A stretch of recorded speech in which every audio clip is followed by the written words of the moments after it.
आयोजन किया गया है। मुख्यमंत्री योगी आदित्यनाथ की मौजूदगी है।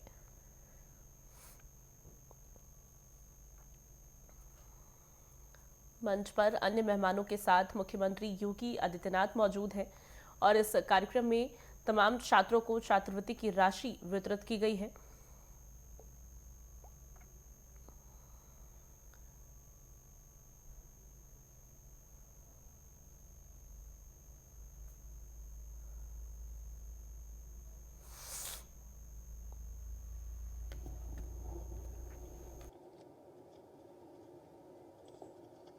छात्रवृत्ति वितरण के लिए आयोजित आज के समारोह में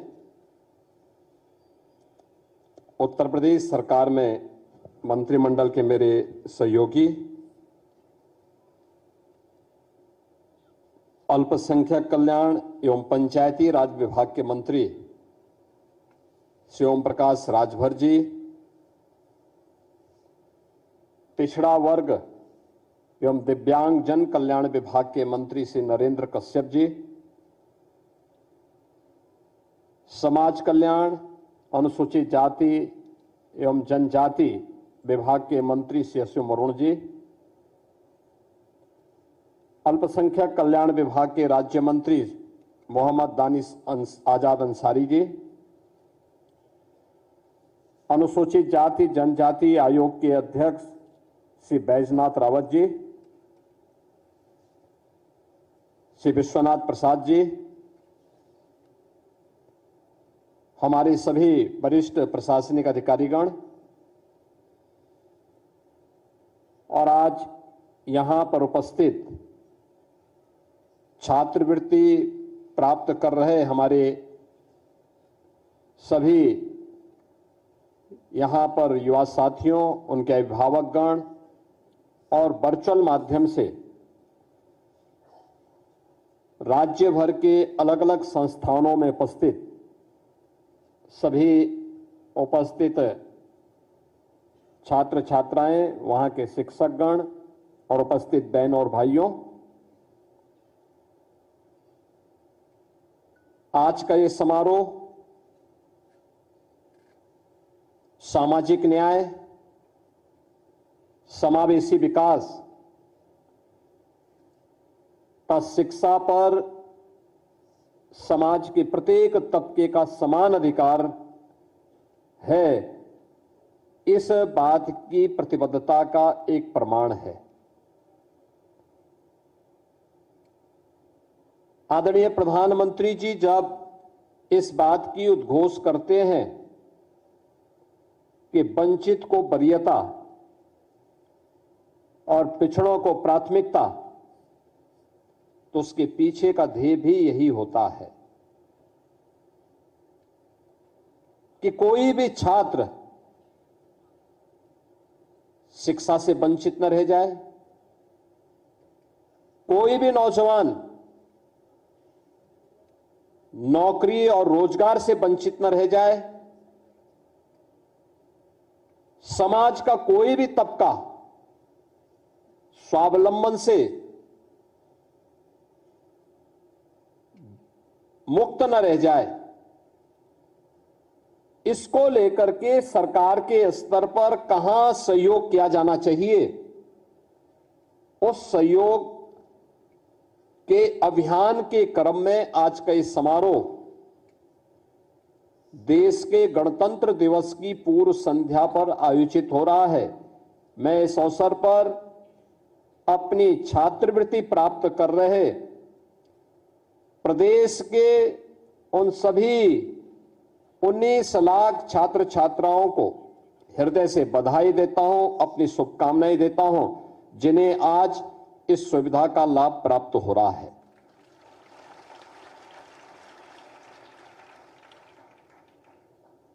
इस सुविधा में अनुसूचित जाति, अनुसूचित जनजाति, पिछड़ी जाति, सामान्य जाति और अल्पसंख्यक वर्ग से जुड़े हुए छात्रों को आज 944 करोड़ 55 लाख रुपए इस वर्ष की छात्रवृत्ति के उनके अकाउंट में सीधे डीबीटी के माध्यम से दे दिए गए।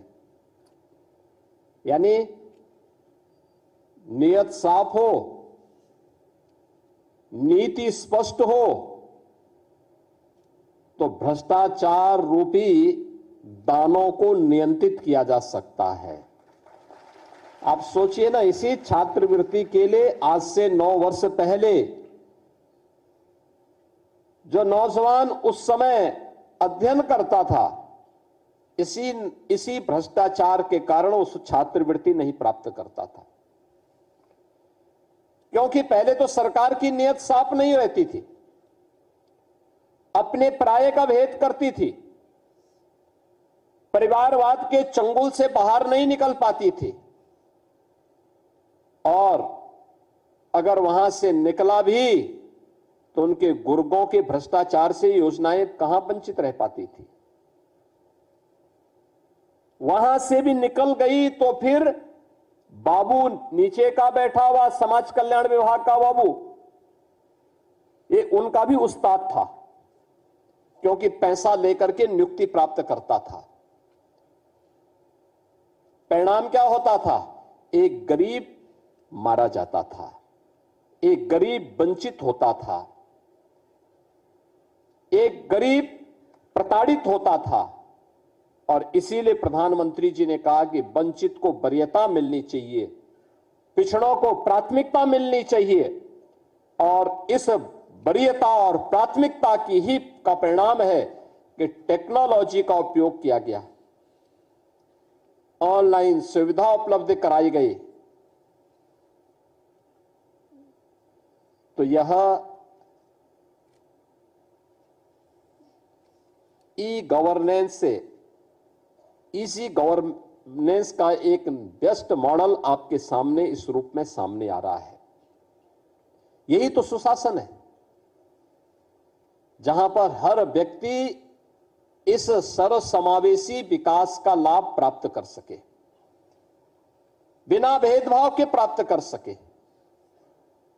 आप में से हर एक तबके का व्यक्ति छात्रवृत्ति की दृष्टि से यहां पर भी और हर जनपद में उपस्थित है। आप सोचो, 19 लाख छात्र एक साथ एक क्लिक से, जैसे ही मैंने अपने सहयोगी मंत्रियों के साथ उस यहां पे बटन दबाया, उनके अकाउंट में पैसा चला गया। क्या किसी का चेहरा देख करके स्कॉलरशिप दी गई? नहीं, उसकी आवश्यकता थी। शिक्षा पर उसका अधिकार भी है, और सरकार का यह दायित्व बनता है कि बिना भेदभाव के उसका अधिकार उसे प्राप्त हो सके, इसके लिए उसको स्कॉलरशिप की सुविधा के साथ जोड़ सके। और सरकार ने अपने उस दायित्व का निर्वहन यहां पर किया है। यह काम तब होता है जब सरकार की नीयत साफ होती है, जब सरकार की मंशा होती है कि नेशन फर्स्ट का भाव हमारे मन में हो, राष्ट्र प्रथम का भाव। जब परिवार प्रथम का भाव आ जाता है, तब ये नहीं होता है, तब भ्रष्टाचार होता है। और जब राष्ट्र प्रथम का भाव होता है, तब बिना भेदभाव के शासन की योजना का लाभ सबको प्राप्त होता है। और वही लाभ आज यहां पर आपको उपलब्ध कराया जा रहा है। आज आपने देखा होगा, अब यहां पे क्लिक किया गया, कोई लीकेज नहीं, कोई कमीशन नहीं, केवल सरकार को एक प्रयास प्रारंभ किया गया था। सरकार ने तकनीक से जोड़ दिया।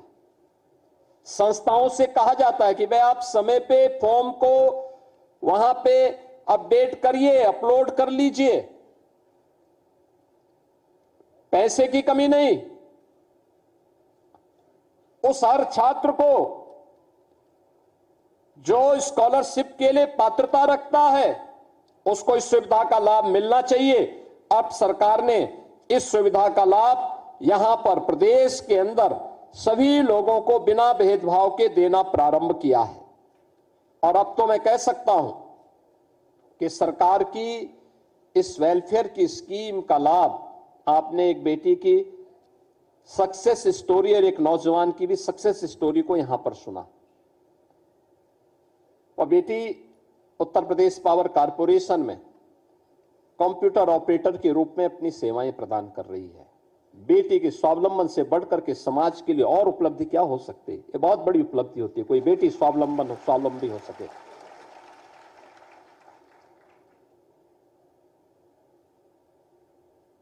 किसी नौजवान के स्वावलंबी होने से बढ़कर के देश के लिए सौभाग्य की बात दूसरी क्या हो सकती है? एक नौजवान जब कह रहा है मैं सॉफ्टवेयर इंजीनियर हूं, तो उसकी सॉफ्टवेयर की ताकत का लाभ यह देश लेता है, यह देश लेता है।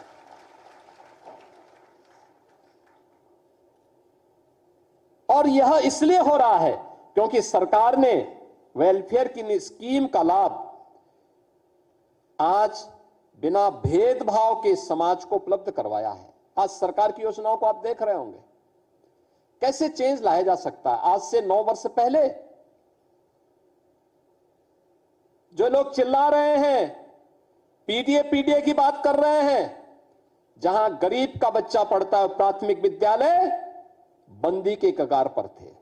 न भवन था, न शिक्षक था, न छात्र ही था। वहां बड़े बड़े पेड़ उगे होते थे। आज ऑपरेशन कायाकल्प ने उसकी सचमुच बेसिक शिक्षा की कायाकल्प करके रख दी है। अब तो सरकार ने यह भी तय किया है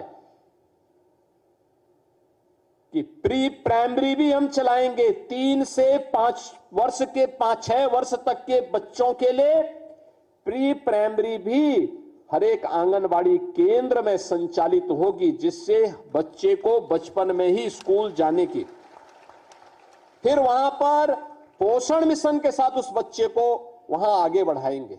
अगर कोई बच्चा कुपोषित है तो उस बच्चे को वहां पर सुपोषित करके इस योग्य बनाएंगे कि उसका बचपन मजबूत हो सके और मजबूत बचपन आने वाले समय में देश के लिए अपनी ऊर्जा का उपयोग कर सके। आज ऑपरेशन कायाकल्प देश के अंदर नीति आयोग की सक्सेस स्टोरी में एक है, जो बेसिक शिक्षा परिषद ने अपने यहां लागू की है। जन सहभागिता से, कन्वर्जन से, शासन के सहयोग से, जनप्रतिनिधियों की सहभागिता से ये सभी कार्यक्रम वहां पे संपन्न हुए। प्रोजेक्ट अलंकार याद करिए, आज से 8 वर्ष 9 वर्ष पहले government inter colleges, government aided inter colleges जर्जर हालत में थे, पुराने थे, अपने गौरवशाली अतीत के लिए हम सबको आकर्षित करते थे, लेकिन उनकी जर्जर स्थिति को लेकर के आंखों में आंसू आते थे। इसलिए सरकारों ने ध्यान नहीं दिया, क्योंकि वहां गरीब का बच्चा पढ़ता था और 12 बजे सोकर के उठने वाले बबुआ को कहां फुर्सत थी कि उन गरीबों के बारे में सोच सके। आप सोचो जिस प्रदेश का मुखिया 12 बजे सोकर के उठता होगा, उसके लिए कोई सूर्योदय की बात करेगा तो वो तो सपना मानेगा, बोले बेफिजुल की बात कर रहे हो, क्योंकि उसको देश दुनिया की कोई जानकारी नहीं होगी, वो लेना भी नहीं चाहेगा। और परिणाम क्या होता था? उत्तर प्रदेश के नौजवान के सामने पहचान का संकट खड़ा होता था। उनको पता ही नहीं था कि बेसिक शिक्षा उनके समय में बंजर हो चुकी थी, माध्यमिक शिक्षा नकल का अड्डा बन चुकी थी और पहचान का संकट यहां के नौजवानों के सामने खड़ी होती थी। कुछ चंद माफिया यहां के नौजवानों के भविष्य के साथ खिलवाड़ करते थे। उस माफिया को जब क्रैश किया गया, नकल पर सख्ती से रोक लगाई गई और उसके लिए प्रोजेक्ट अलंकार योजना ला करके उन स्कूलों का, आज देखिए आप जितने भी गवर्नमेंट इंटर कॉलेजेज हैं, एडेड इंटर कॉलेजेज हैं, प्रोजेक्ट अलंकार के अंतर्गत हमने पैसा दिया है। आज उनके भव्य भवन फिर से अपने गौरव की ओर हम सबका ध्यान आकर्षित करते हैं। आज वहां पे अच्छे भवन हो चुके हैं, गरीब का बच्चा भी पढ़े, श्रमिक का बच्चा भी पढ़े और निराश्रित बच्चा भी पढ़ सकता, अच्छी शिक्षा ले सकता। अटल आवासीय विद्यालय और अब तो सीएम कंपोजिट विद्यालय, अटल आवासीय विद्यालय की तर्ज पर वर्ल्ड क्लास इंफ्रास्ट्रक्चर के साथ तैयार हो रहे हैं। हमने एक एक विद्यालय को 30-30 करोड़ रुपए दिया है बनाने के लिए। और हमने कहा गरीब का बच्चा पढ़ना चाहिए, अच्छी शिक्षा उसको मिलनी चाहिए, क्वालिटी एजुकेशन पर ध्यान दो। नेशनल एजुकेशन पॉलिसी के सभी लक्ष्यों को प्राप्त करने की दिशा में कार्य करो। कस्तूरबा गांधी विद्यालय में गरीब की बेटियां पढ़ती थी, उन बेटियों के लिए केवल 8वीं तक स्कूल थे। हमने कहा नहीं, वो बेटियां स्कूल पढ़ सके इसको इंटरमीडिएट तक कर दो, 10-12वीं तक इसको करो। आज वे बेटियां वहां पढ़ती हैं, सारा खर्चा सरकार उपलब्ध करवाती है। आज वहां पर आज देख रहे होंगे समाज कल्याण विभाग के द्वारा सर्वोदय विद्यालय का संचालन हो रहा है। सब खर्चा विभाग उठाता है, अच्छी क्वालिटी एजुकेशन है। सैनिक स्कूल बन रहे हैं। शिक्षा के साथ साथ स्किल डेवलपमेंट, खेल और नवाचार के भी नए केंद्र हमारे स्कूल बन रहे हैं। अभ्युदय योजना के माध्यम से अब नीट की तैयारी करनी हो, आईआईटी जेईई की तैयारी करनी हो, या फिर किसी भी अन्य प्रतियोगी परीक्षाओं की तैयारी, अभ्युदय कोचिंग दोनों मोड पे आपके लिए मौजूद है, फिजिकल भी और वर्चुअल भी। आप चाहेंगे कि हमें क्लास अटेंड करना है, आप उसका टेस्ट पास करिए, आपके लिए सुविधा मिलेगी। और इसका संचालन कौन कर रहे हैं?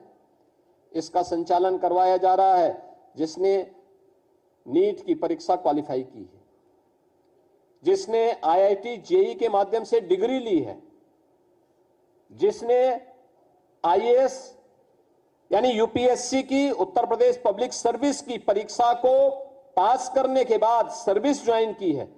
वे नौजवान ही वहां पर अपना समय देकर के अपने अपने जनपदों में इसका संचालन भी कर रहे हैं, और आप भी उस सुविधा का लाभ प्राप्त कर सकते हैं। मुझे बहुत अच्छा लगता है जब मैं देखता हूं कि यूपीएससी का रिजल्ट आता है, Uttar Pradesh public service commission का, या किसी भी अन्य प्रतियोगी परीक्षाओं के परिणाम आते हैं, तो अभ्युदय के बच्चे भी उसमें अच्छा स्थान प्राप्त करते हैं। अब हमारे यहाँ के बच्चों को कहीं दूसरी जगह कोचिंग की सहायता लेने की आवश्यकता नहीं, वे यहीं पर इस सुविधा का लाभ प्राप्त करेंगे। और यह भी हम लोगों ने आज यहां पर आज देखा है। आज यहां के संस्थानों में यानी इंडस्ट्री की मांग के अनुरूप स्किल डेवलपमेंट के प्रोग्राम चल रहे हैं। आज की डिमांड के अनुसार जितने भी इमर्जिंग टेक्नोलॉजी है उसको वहां पर उनके सर्टिफिकेट, डिप्लोमा और डिग्री कोर्सेज प्रारंभ हुए हैं। एआई के बारे में, रोबोटिक के बारे में, ड्रोन टेक्नोलॉजी के बारे में, स्पेस टेक्नोलॉजी के बारे में, ये सभी कुछ आज हमारे संस्थानों में उत्तर प्रदेश के अंदर ही हम उसकी ट्रेनिंग दे रहे हैं। इसके बारे में अपने नौजवानों को तैयार कर रहे हैं। और खेल के बारे में भी स्पोर्ट्स का जो नया इंफ्रास्ट्रक्चर तैयार हो रहा है, आज आप देख रहे होंगे प्रदेश के अंदर हर गांव में खेल का मैदान तैयार करवाया जा रहा है। हर ब्लॉक स्तर पर एक मिनी स्टेडियम, जनपद स्तर पर स्टेडियम की तैयारी। प्रधानमंत्री जी का भी इसमें विशेष ध्यान है। अलग अलग प्रकार से उन्होंने खेलो इंडिया खेलों के माध्यम से, फिट इंडिया मूवमेंट के माध्यम से, सांसद खेलकूद प्रतियोगिता के माध्यम से, राज्य सरकार ने भी प्रधानमंत्री जी की प्रेरणा से विधायक खेलकूद प्रतियोगिता, ग्रामीण लीग की प्रतियोगिताओं के माध्यम से, स्कूल कॉलेजेस के माध्यम से भी विभिन्न प्रकार की प्रतियोगिताएं आज आगे बढ़ रही हैं। और आज उसका परिणाम है कि खेलकूद की गतिविधियों को भी तेजी के साथ आगे बढ़ाने में मदद मिल रही है। सरकार इस पे ध्यान दे रही है। हमारे संस्थान आने वाले समय में किसी भी अंतर्राष्ट्रीय प्रतियोगिता के लिए अपने नौजवानों को तैयार कर सकें, इसके लिए खेल इंफ्रास्ट्रक्चर को और मजबूत किया जा रहा है। हमारी सरकार ने तय किया है, यानी हम लोग मेजर ध्यानचंद जो हॉकी के जादूगर कहे जाते थे। मेजर ध्यानचंद के नाम पे स्पोर्ट्स यूनिवर्सिटी मेरठ में बन रही है। साथ साथ हम हर कमिश्नरी पे एक एक स्पोर्ट्स कॉलेज के निर्माण के कार्यक्रम को भी आगे बढ़ा रहे हैं। हर कमिश्नरी स्तर पर एक स्पोर्ट्स कॉलेज हो, स्थानीय एक एक कॉलेज को एक एक दो दो खेल देंगे, सेंटर ऑफ एक्सीलेंस के रूप में आप विकसित करिए, नौजवानों को तराशिए, आगे बढ़ाइए। हमारा नौजवानों सब कुछ कर सकता है, जो देश का सम्मान गौरव के साथ दुनिया के मंच पर, वैश्विक मंच पर आगे बढ़ाने का काम करेगा। ये हमारे संस्थान और हमारा युवा करेगा, और आज उस दिशा में हम लोगों ने इस कार्यक्रम को आगे बढ़ाया है। ये छात्रवृत्ति उसी दिशा में किए जाने वाले प्रयास का परिणाम है। मुझे अच्छा लगता है, अब ये योजनाएं केवल योजनाएं ही नहीं है। आज जो छात्रवृत्ति का वितरण हो रहा है, आप अनुमान करिए कि इन योजनाओं के माध्यम से इसमें छात्रों की संख्या, समाज कल्याण विभाग में अनुसूचित जाति के 6,37,012 छात्रों की संख्या, सामान्य के 3,04,525, अन्य पिछड़ा वर्ग के 7,35,955, अल्पसंख्यक कल्याण के 1,98,139 और अनुसूचित जनजाति के 3,095, यानी 18,78,726 छात्रों को 944 करोड़ 55 लाख रुपए की ये राशि आज यहां पर एक साथ इस वर्ष की उनके अकाउंट में भेजी गई है। मैं इसके लिए इन सभी छात्रों को हृदय से बधाई देता हूं, अपनी शुभकामनाएं देता हूं। सरकार ने प्राथमिकता के आधार पर उन सभी कार्यक्रमों को आगे बढ़ाया है। ये तो छात्रों के लिए है, लेकिन अन्य लोगों के लिए भी सरकार ने काम किया है। वृद्धावस्था पेंशन, याद करिए, पहले 500 रुपये मिलती थी, आज हम लोग 67,50,000 पेंशनर्स को 12,000 रुपये सालाना पेंशन की सुविधा का लाभ देते हैं। और इसमें हम लोगों ने इस सुविधा में वृद्धि की है, और यह अब तक हम लोग यानी यहां पर भी इन सभी को यह सुविधा निरंतर ऑनलाइन उनके खातों में दी जाती है, यानी कोई लीकेज नहीं और कोई करप्शन भी नहीं। राष्ट्रीय पारिवारिक लाभ योजना के अंतर्गत भी हम लोगों ने योजनाओं का लाभ 9,30,000 परिवारों को आर्थिक सहायता इसके माध्यम से उपलब्ध करवाई है। और बेटी पढ़ेगी भी, और बेटी की विवाह के लिए, शादी के लिए भी मुझे प्रसन्नता है कि अब तक प्रदेश में हम लोगों ने 5,20,000 बेटियों की शादी के लिए मुख्यमंत्री सामूहिक विवाह योजना में उन्हें आच्छादित करके सरकार की ओर से धनराशि उपलब्ध कराई है। और हम लोगों ने गत वर्ष इस राशि को 51,000 से बढ़ाकर के 1 लाख कर दिया है। यानी बेटी की शादी के लिए बिना भेदभाव के कोई भी बेटी जो शादी योग्य हो चुकी है, परिवार सहमत है, तो फिर सरकार सामूहिक विवाह योजना में 1 लाख रुपए की सहायता उस परिवार को उपलब्ध करवाती है। इसके साथ ही अनुसूचित जाति के छात्रावास के लिए, वृद्धजनों के भरण पोषण के कल्याण के लिए और अन्य तमाम प्रकार की अन्य योजनाओं का लाभ भी आज राज्य सरकार दिव्यांगजनों के स्कॉलरशिप की राशि मात्र 300 रुपये थी। यानी पहले इस विभाग के मंत्री ओम प्रकाश राजभर जी थे, उस समय मात्र 300 रुपये पेंशन मिलती थी। आज हम 1,000 रुपये यानी साल में 12,000 रुपये दिव्यांगजनों को इस सुविधा का लाभ प्राप्त प्रदान कर रहे हैं, और हर दिव्यांगजन को इस सुविधा से जोड़ा गया है। और अब तो दिव्यांगजन कल्याण में हर कमिश्नरी स्तर पर उनके लिए दिव्यांगजन की सुविधा के लिए उनको कृत्रिम अंग उपकरण वितरित किया जा सके, इसके लिए वहां पर उनको स्क्रीनिंग की जा सके, जांच की सुविधा उपलब्ध हो सके, इसके लिए DDRC का निर्माण भी अब वहीं पर किया जा रहा है और वहीं पे उनकी स्क्रीनिंग करके फिर उन्हें इन सुविधाओं से लाभान्वित किया जा सके, जिससे वह भी आर्थिक स्वावलंबन की दिशा में आगे बढ़ सके। आज के इस अवसर पर शासन की इन सभी योजनाओं का लाभ समाज के प्रत्येक तबके को प्राप्त हो रहा है। यह लाभ इसलिए जिससे हम भी प्रधानमंत्री जी के विजन के अनुरूप विकसित भारत की संकल्पना में सहभागी बन सके।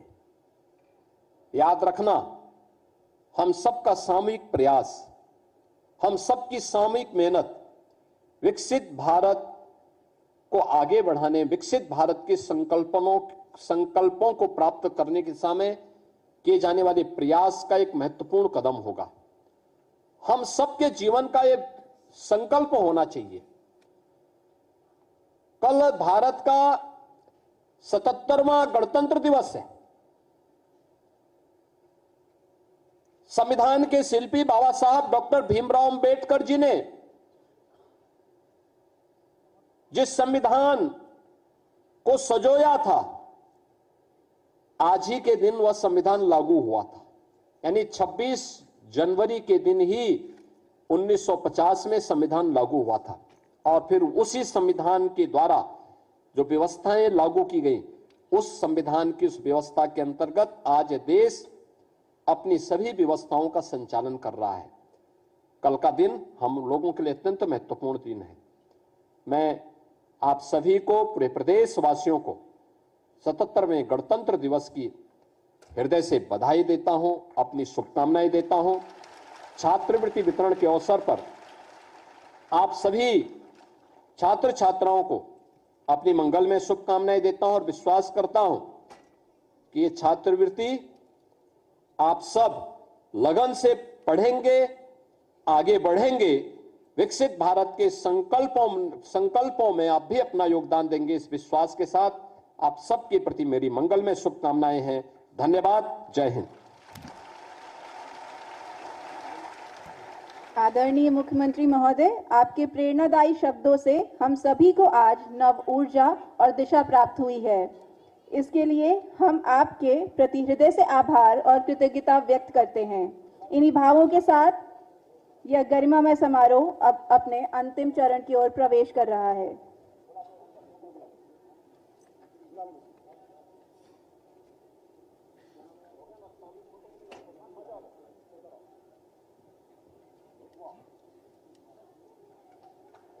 बहुत ही सुंदर प्रस्तुति।